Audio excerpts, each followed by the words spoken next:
नमस्कार दोस्तों, my self Seema Singh. I hope आप सब बढ़िया होंगे। जैसा कि आपको पता है, हम यहाँ पे होम साइंस के टॉपिक कवर करते हैं और आज जो हमारा टॉपिक रहेगा वो रहेगा खाद्य परिरक्षण की विधियाँ। ये टॉपिक हमारा, ये वीडियो जो है ये थर्ड वीडियो है। इससे पहले हम 2 वीडियो बना चुके हैं कि खाद्य परिरक्षण या फूड प्रिजर्वेशन या स्टोरेज हम फूड को कैसे कर सकते हैं। इसके संबंध में हम 2 वीडियो पहले बना चुके हैं। आज जो हमारी वीडियो है वह तीसरी वीडियो है। इसमें हम देखेंगे कि खाद्य परिरक्षण की विधियाँ क्या होती हैं। इससे पहले जो विधियाँ हम पढ़ चुके हैं, हम इससे पहले पढ़ चुके हैं कि खाद्य परिरक्षण की हमको आवश्यकता क्या होती है सेकेंड वीडियो में, और फिर पढ़ चुके हैं हम खाद्य परिरक्षण की विधियाँ। उसमें हमने पहले पढ़ा था भौतिक विधियाँ। भौतिक विधियों में हमने पढ़ा था पशीतन विधि क्या होती है, हिमीकरण विधि क्या होती है, और जो फ्रीजिंग मेथड था उसमें भी हमने उसको 3 टाइप से देखा था। जो सबसे पहले था वो डीप फ्रीजिंग था, सेकंड चिल्ड फ्रीज स्टोरेज था, और थर्ड जो है वो कोल्ड स्टोरेज है हिमीकरण विधि में। ठीक है। और इसके बाद हमने पढ़ा था गैस स्टोरेज क्या होता है, फिर पढ़ा था ड्राई फ्रीजिंग मेथड जिसको हम शुष्क हिमीकरण विधि बोलते हैं, ये मेथड हमने पढ़ा था। फिफ्थ में पढ़ा था निर्जलीकरण की विधि, और 6th टॉपिक जो हमारा है वो है उच्च ताप का उपयोग करके हम कैसे भोज्य पदार्थों को नष्ट होने से बचा सकते हैं। तो आज हम 6th मेथड को पढ़ेंगे। ठीक है। उच्च ताप का उपयोग करके हम भोज्य पदार्थों को नष्ट होने से कैसे बचा सकते हैं। अधिक ताप पर जब हमारे भोज्य पदार्थ का जो ताप होता है, तापमान होता है, जब वो अधिक होता है, जो सूक्ष्म जीव होते हैं, ठीक है, जो सूक्ष्म जीव हमारे भोज्य पदार्थों को नष्ट करते हैं, सूक्ष्म जीव एंजाइम्स, हमने देखा था कि जो फल और सब्जियां होते हैं उनमें कुछ एंजाइम्स पाए जाते हैं जो हमारे भोज्य पदार्थों को नष्ट करते हैं। तो जब हमारे भोज्य पदार्थ का तापमान अधिक हो जाएगा तो उसमें जो सूक्ष्म जीव और एंजाइम्स होता है वो नष्ट हो जाते हैं। ठीक है, वो नष्ट हो जाते हैं अधिक तापमान पर। इसके लिए हम सबसे पहले कौन सी विधि करते हैं, पाश्चुरीकरण करते हैं। ठीक है,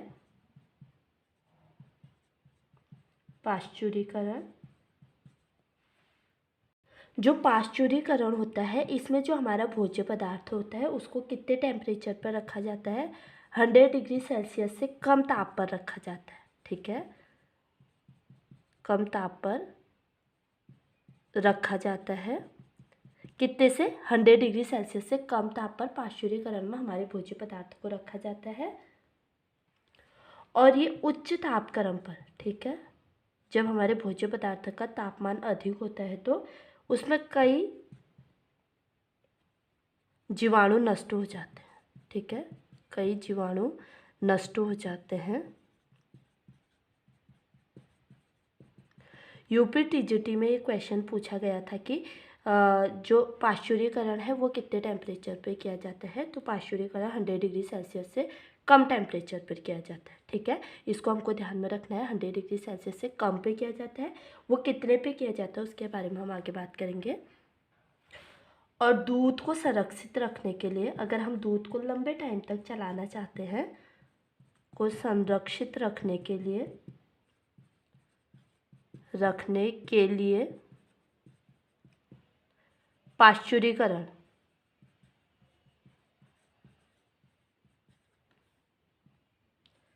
की विधि अपनाई जाती है।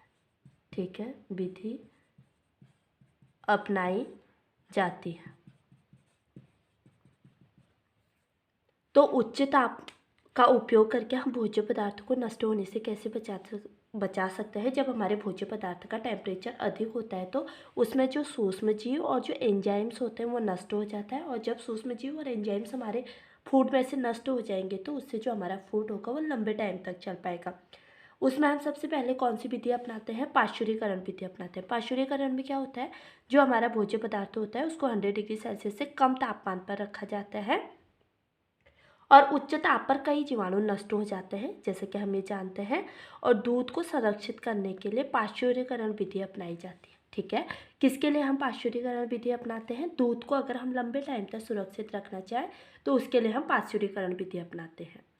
और जो पाश्चुरीकरण किया जाता है ये 2 प्रकार से किया जाता है। ठीक है, पाश्चुरीकरण जो दूध में किया जाता है ये 2 प्रकार से किया जाता है। पहले क्या किया जाता है, फर्स्ट टाइप से हम देखेंगे कि पहले टाइप से कैसे पाश्चुरीकरण किया जाता है।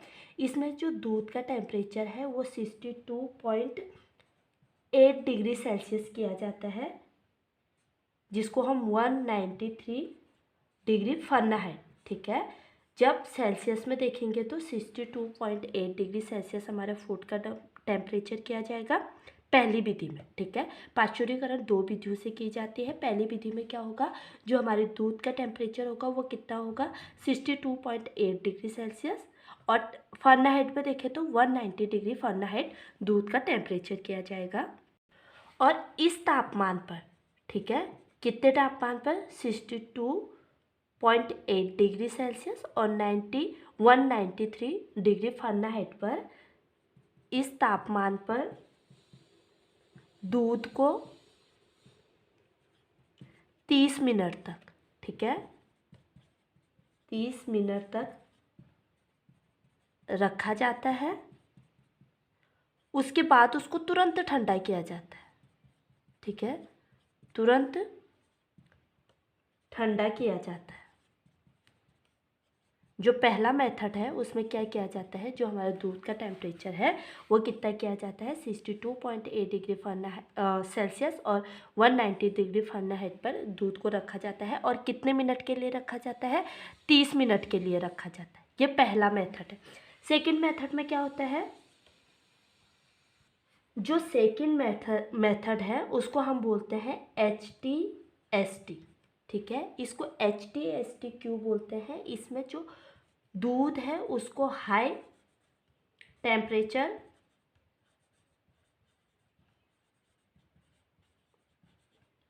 शॉर्ट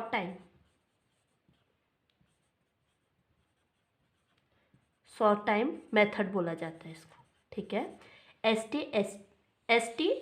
HTST का फुल फॉर्म क्या है, high temperature short time method जो होता है, इसमें क्या किया जाता है, जो हमारा दूध का टेम्परेचर है वो कितना होता है, 72 degree Celsius. HTST high temperature short time method में क्या किया जाता है, ये सेकेंड मेथड है। इसमें हमारा दूध का टेम्परेचर कितना किया जाता है, 72 डिग्री सेल्सियस। अगर हम इसको फ़ारेनहाइट में देखें तो 162 डिग्री फ़ारेनहाइट किया जाता है, ठीक है। इतना इसका टेम्परेचर रखा जाता है दूध का। और इस टेम्परेचर पर दूध को कितने सेकेंड रखा जाता है, 15 सेकेंड रखा जाता है, ठीक है, 15 सेकेंड रखा जाता है। 72 डिग्री सेल्सियस टेम्परेचर पर जो दूध है उसको 15 सेकेंड गर्म किया जाता है, और फिर तुरंत उसके बाद, ठीक है, तुरंत 10 डिग्री सेल्सियस पर, सेल्सियस से भी कम ताप पर ठंडा किया जाता है,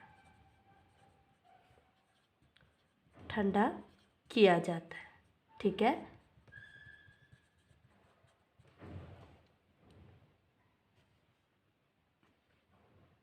तो हमने क्या देखा कि भौतिक विधि में हमने जो छठवां पॉइंट में क्या आ रहा था, उच्च ताप का उपयोग करके हम भोज्य पदार्थों को कैसे सुरक्षित रख सकते हैं। जब हमारे भोज्य पदार्थों का तापमान अधिक हो जाता है तो उसमें से सूक्ष्म जीव और जो एंजाइम्स होते हैं वो नष्ट हो जाते हैं, ठीक है। तो इसमें जो हमने पहला मेथड जो देखा था पाश्चुरीकरण। पाश्चुरीकरण में क्या किया जाता है, जो हमारा भोज्य पदार्थ होता है उसको 100 डिग्री सेल्सियस से कम तापमान पर रखा जाता है। 100 डिग्री सेल्सियस से कम तापमान पर रखा जाता है तो वो टेम्परेचर कितना होता है, 62 या 72, ठीक है, 62 या 72 टेम्परेचर होता है। लेकिन हमने देखा है कि 100 डिग्री से कम होता है, ठीक है। और उच्च तापमान पर कई जीवाणु जो होते हैं हमारे भोज्य पदार्थों में से नष्ट हो जाते हैं। दूध को संरक्षित रखने के लिए पाश्चुरीकरण विधि अपनाई जाती है, ठीक है। ये इम्पोर्टेंट पॉइंट है कि दूध को हम अगर लंबे समय तक सुरक्षित रखना चाहते हैं तो उसके लिए हमें कौन सी विधि अपनानी पड़ेगी, पाश्चुरीकरण विधि अपनानी पड़ेगी। जो पाश्चुरीकरण विधि है ये भी दो प्रकार से की जाती है। जो पहला प्रकार है उसमें क्या किया जाता है, जो हमारा दूध का टेम्परेचर है उसको 62.8 डिग्री सेल्सियस, अगर फ़ारेनहाइट में देखें तो 193 डिग्री फ़ारेनहाइट हमारे दूध का क्या होगा, टेम्परेचर होगा। इतना हमारे दूध का तापमान होगा। इसमें क्या होगा, इस तापमान पर दूध को 30 मिनट तक रखा जाता है। ठीक है, कितने तापमान पर? 62.8 डिग्री सेल्सियस पर जो दूध है उसको 30 मिनट तक रखा जाता है और उसके बाद उसको तुरंत ठंडा किया जाता है। ये तो हमारा पहला मेथड हो गया। सेकंड मेथड क्या होता है, जिसको हम HTST बोलते हैं। HTST क्यों बोलते हैं? High temperature short time method इसको बोला जाता है। हम पहले दूध को 72 डिग्री सेल्सियस से 162 डिग्री फ़ारेनहाइट पर 15 सेकंड के लिए गर्म करते हैं, कम टाइम के लिए गर्म करते हैं। शॉर्ट टाइम बोला है ना, तो कम टाइम के लिए 15 सेकंड के लिए हम दूध को गर्म करते हैं। उसके बाद तुरंत ही इसको 10 डिग्री सेल्सियस से भी कम तापमान पर ठंडा किया जाता है, इसीलिए इसको हम high temperature short time method बोलते हैं। HTST इसका शॉर्ट नेम है। ठीक है, तो अब हमने पढ़ ली कि भौतिक विधियाँ क्या होती हैं। अब हम पढ़ेंगे रासायनिक विधि। ठीक है, हमने खाद्य परिरक्षण की जो विधियाँ देखी थी उसमें हमने देखा था पहले जो भौतिक विधियाँ थी, भौतिक विधियाँ हमने कंप्लीट पढ़ ली हैं, कितनी होती हैं ये हम देख चुके हैं।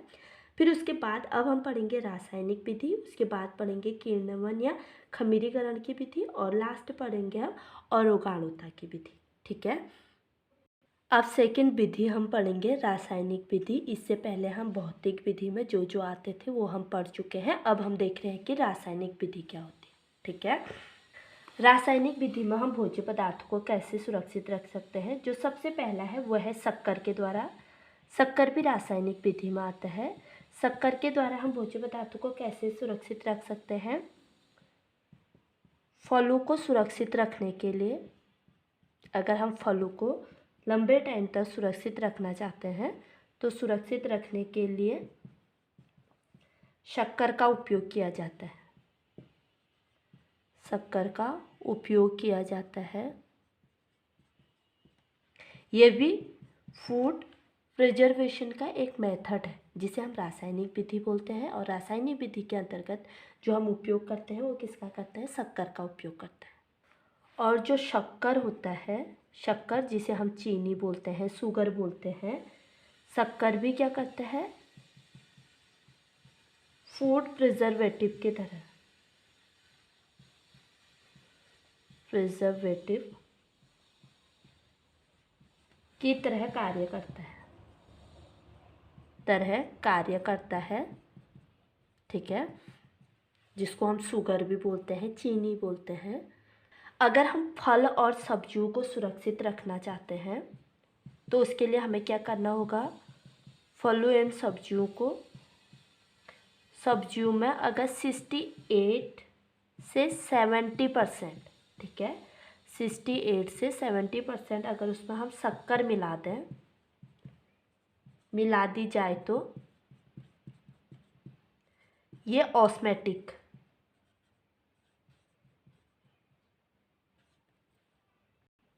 ऑस्मेटिक प्रेशर के कारण सूक्ष्म जीवों, फफूंद, हमने देखा था ना फफूंद भी हमारे भोज्य पदार्थों को नष्ट करता है, आदि की सक्रियता को नष्ट कर देता है। ठीक है, मतलब जो फफूंद और सूक्ष्म जीव होते हैं वो हमारे फूड में जब एक्टिव रहते हैं तो हमारे फूड को क्या करते हैं? ख़राब कर देते हैं। लेकिन जब उसको निष्क्रिय कर दिया जाए तो उससे क्या होगा? जो हमारा फूड होगा वो ख़राब नहीं होगा। शक्कर का उपयोग कहाँ पे किया जाता है? जैम में किया जाता है, जेली में किया जाता है, मुरब्बा बनाने में शक्कर का उपयोग किया जाता है और चटनी बनाने में। ठीक है, चटनी, जैम, जेली, मुरब्बा बनाने में शक्कर का उपयोग किया जाता है। जब हम अपने भोज्य पदार्थों में कितना फल और सब्जियों का ही जैम, जेली, मुरब्बा बनता है और जब इनमें हम 68 से 70% शक्कर या शुगर को मिला दी जाए तो ये ऑस्मेटिक प्रेशर के कारण, ठीक है, जो ऑस्मेटिक दाब होता है, ऑस्मेटिक प्रेशर के कारण सूक्ष्म जीव, फफूंद आदि की सक्रियता को नष्ट कर देता है। जैम, जेली और मुरब्बा, चटनी में शक्कर को मिलाया जाता है। ठीक है, शक्कर क्या है? शक्कर फलों को सुरक्षित रखने के लिए शक्कर का उपयोग किया जाता है। शक्कर भी फूड प्रिजर्वेटिव की तरह कार्य करता है। ठीक है, और ये रासायनिक विधि के अंतर्गत आता है शुगर का उपयोग। तो शुगर के फल और सब्जियों में हम शुगर के माध्यम से उनको सुरक्षित रख सकते हैं। जो जैम और जेली, मुरब्बा, चटनी है, ये सालों साल हमारे इसीलिए चल पाते हैं क्योंकि इनमें जो शुगर की मात्रा होती है वो कितनी होती है, 68 से 70% होती है। ठीक है। और सेकंड हम देखेंगे कि तेल और मसालों के द्वारा हम कैसे भोज्य पदार्थों को सुरक्षित रख सकते हैं। रासायनिक विधि में पहले हमने पढ़ा शक्कर, अब हम सेकंड पढ़ेंगे कि तेल और मसालों के द्वारा हम भोज्य पदार्थों को कैसे सुरक्षित रख सकते हैं। जो तेल और मसाले होते हैं इनको क्या बोला जाता है, प्राकृतिक परिरक्षक होते हैं। प्राकृतिक भोज्य परिरक्षक होते हैं, परिरक्षक होते हैं, यानी कि प्रिजर्वेटिव होते हैं। जो तेल और मसाले होते हैं ये क्या होते हैं, प्राकृतिक भोज्य परिरक्षक होते हैं। ये प्राकृतिक रूप से जो हमारा फूड होता है उसको सुरक्षित रखते हैं। तेल क्या होता है, जो तेल होता है सूक्ष्म जीव, ठीक है, सूक्ष्म जीवों का प्रतिरोधक, उनको पनपने से रोकता है, एवं फफूंदी का निरोधक होता है। ठीक है, फफूंदी का निरोधक होता है।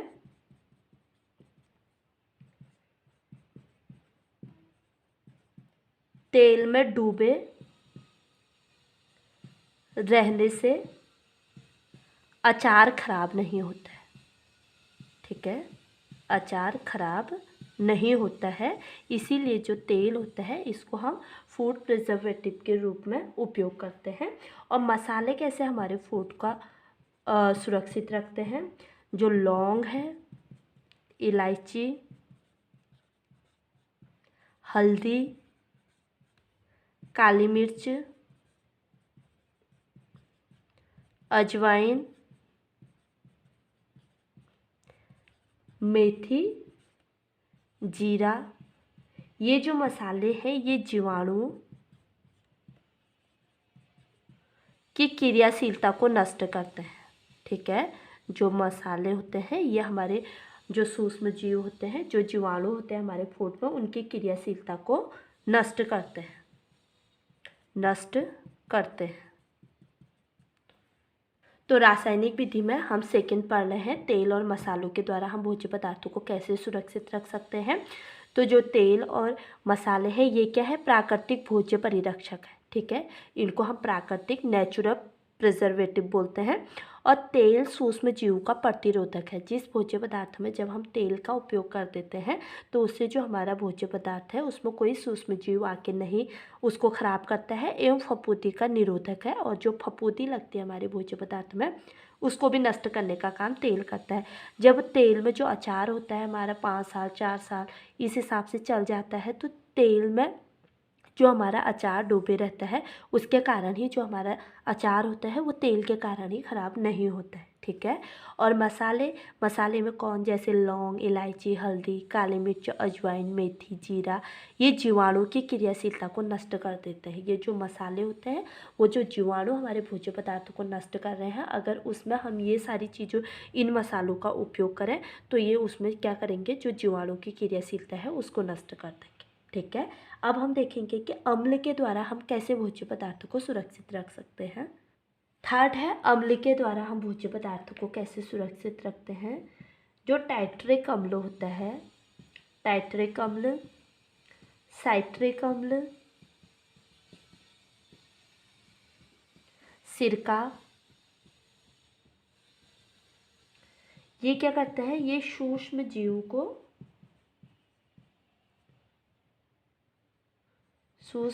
को नष्ट करते हैं। ठीक है,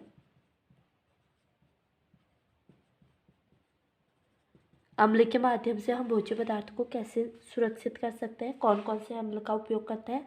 साइट्रिक अम्ल, टाइट्रिक अम्ल, टाइट्रिक अम्ल, साइट्रिक अम्ल और सिरका का उपयोग करके हम सूक्ष्म जीव को नष्ट कर देते हैं। ठीक है, और जब हमारे भोज्य पदार्थ में से सूक्ष्म जीव नष्ट हो जाते हैं तो उससे क्या होगा, हमारा फूड खराब नहीं होगा।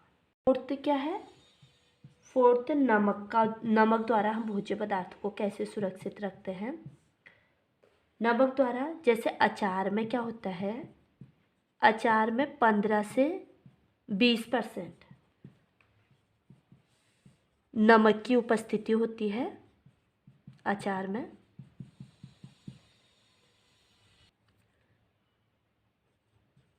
उन्हें सड़ने से बचाती है।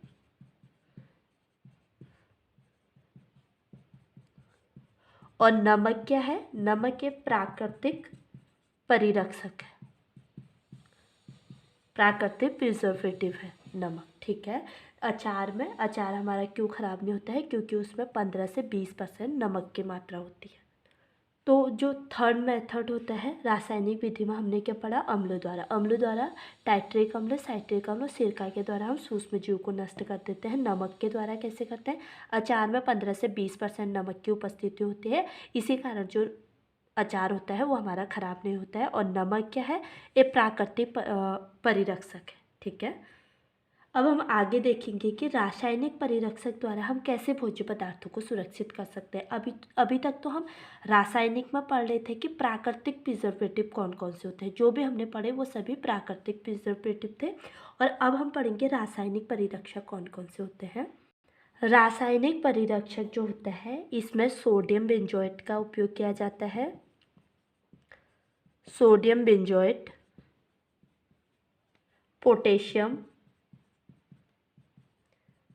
पोटेशियम मेटाबाइसल्फाइड,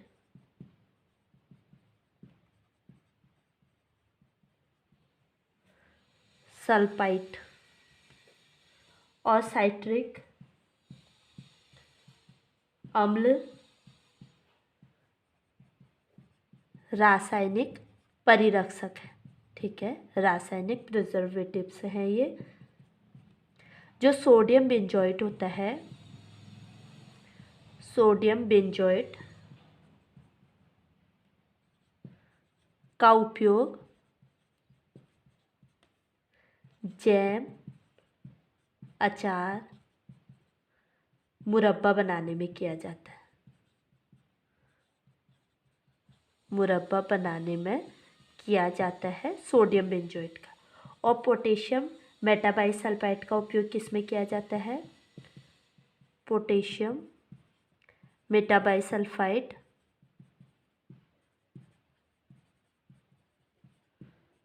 का उपयोग जो है स्क्वैक्स एवं शरबत बनाने में किया जाता है। शरबत बनाने में किया जाता है। स्क्वैक्स क्या होता है? स्क्वैक्स फलों का रस का जूस होता है। ठीक है।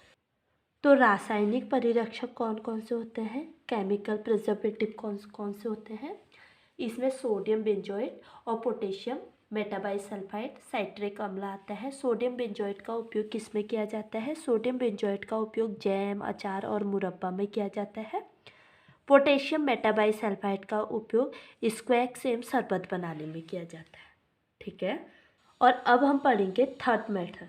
सेकंड पढ़ा था हमने रासायनिक विधि, थर्ड पढ़ेंगे हम खमीरीकरण की विधि। ठीक है। थर्ड मेथड कौन सा है? किण्वन या खमीरीकरण की विधि, जिसे हम फर्मेंटेशन मेथड भी बोलते हैं। इसमें क्या किया जाता है? इसमें खमीर, एंजाइम्स तथा सूक्ष्म जीवाणु कार्बोज पर क्रिया करते हैं।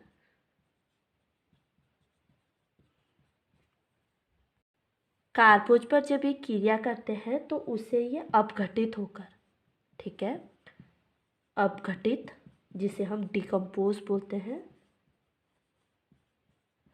डिकम्पोज कर देते हैं। और यही क्रिया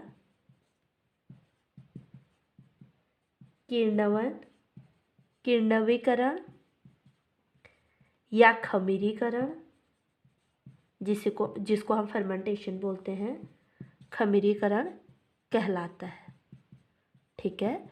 तो जो किण्वन या खमीरीकरण विधि में क्या होता है? इसमें खमीर और एंजाइम्स तथा सूक्ष्म जीवाणु कार्बोज पर क्रिया करते हैं। ठीक है।